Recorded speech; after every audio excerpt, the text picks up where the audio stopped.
Quédate en la casa, que en La Iguana nos quedamos contigo para informarte.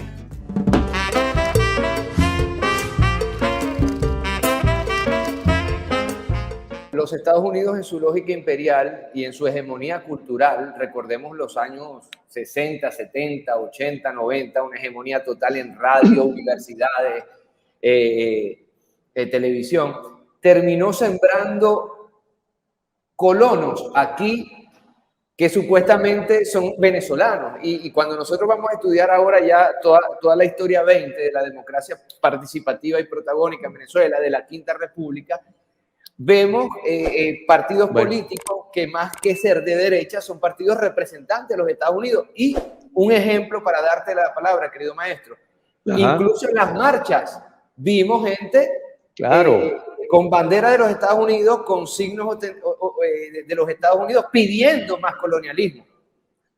Cierto, así fue. Yo en el capítulo ese que mencionaba ahorita, dedico bastante tiempo a eso. Ese es un tema que me interesa particularmente a mí, y justamente cuando se empiezan a fundar las organizaciones estadounidenses, cuando se crea esa institución que está ahí a la entrada de las Mercedes, ¿cómo que se llama? El instituto, el centro, no, pero dímelo. Centro americano, algo así, estadounidense. Pero exacto. Sí, pero es que venezolano. Exactamente. Centro cultural, sí. Centro Cultural Venezolano Americano. Es decir, la idea de robarnos el gentilicio que sigue allí. Los Estados Unidos son América, y los latinoamericanos que fuimos americanos antes que empezaran los Estados Unidos, siempre tenemos que explicar qué clase de americanos somos.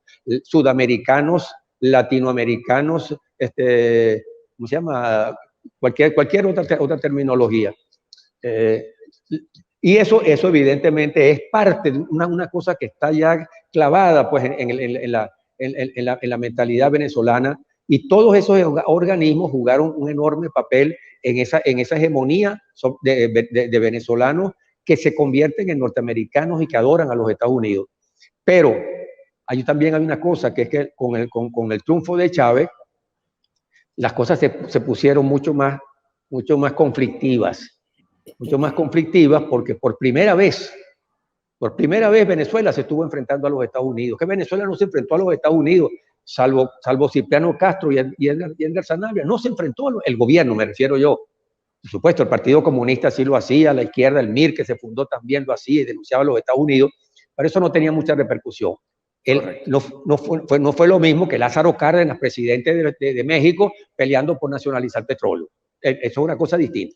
Aquí ningún gobierno peleó contra los Estados Unidos, y el primer gobierno que pelea contra los Estados Unidos por los derechos de Venezuela fue justamente el gobierno de Hugo Chávez.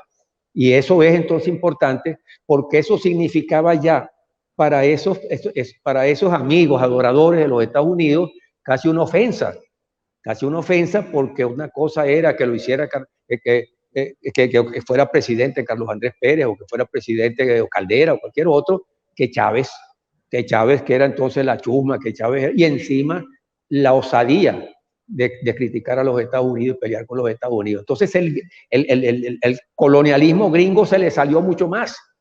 Empezaron a golpear a mujeres jóvenes venezolanas que usaban batas guajiras. Ahí en Altamira golpearon a una dirigente de Guayú y cosas por el estilo, y por supuesto a hacer todas las caricaturas y los insultos de Chávez, y a celebrar a Marcel Granier y a los candidatos que tenían, a sus panas, exactamente como con banderas norteamericanas, poniendo la bandera venezolana al revés, con 7 estrellas o con 4 estrellas o con lo que fuera, y realmente eso llevó a una virulencia pro-norteamericana que no se había visto a ese nivel todavía en Venezuela, y ese conflicto social se convirtió entonces en un conflicto muchísimo más agudo, y duró prácticamente todo el tiempo de Chávez, porque después, con el bloqueo, con la situación de crisis que se fue desarrollando después, se redujo prácticamente a los grupos ultraderechistas, los payasos estos, partidarios de la intervención de Estados Unidos, vendidos a los Estados Unidos, etcétera, etcétera, que fueron los que asumieron eso porque en las guarimbas de vez en cuando había una bandera y una cosa de esas, pero eso se fue debilitando por lo menos.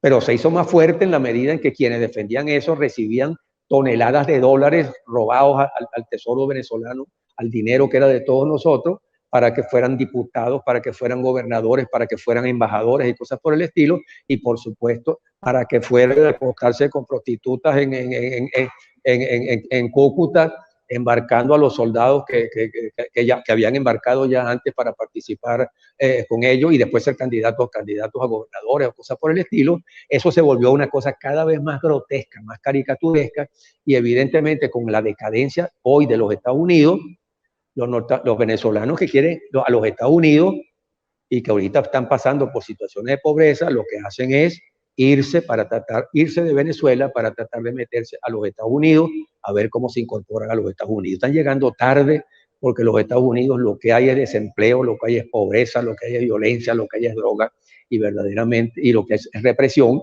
y difícilmente van a lograrlo, pero ahí están. Entonces, la presencia norteamericana aquí se ha debilitado en el sentido de que los Estados Unidos hoy no emocionan verdaderamente a nadie. Los países que están detrás de ellos son por serviles.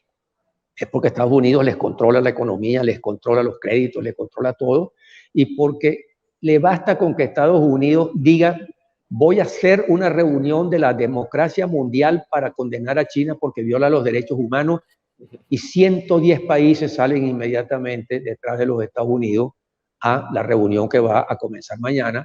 Parece que hay unos cuantos que ya dijeron que no, seguramente buscando pretextos, pero hay que ver que queden 90 países que obedezcan a cualquier barbaridad que le digan los Estados Unidos, que todavía se pretenden los jueces de los derechos humanos, los tipos que más han violado los derechos humanos en este planeta.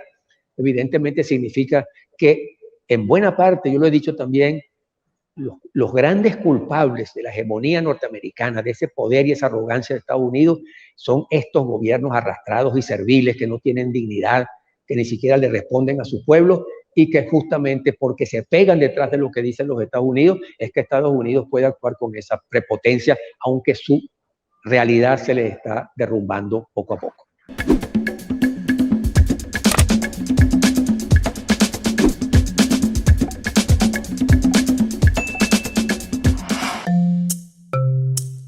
Laiguana.tv, la verdad hecha tendencia.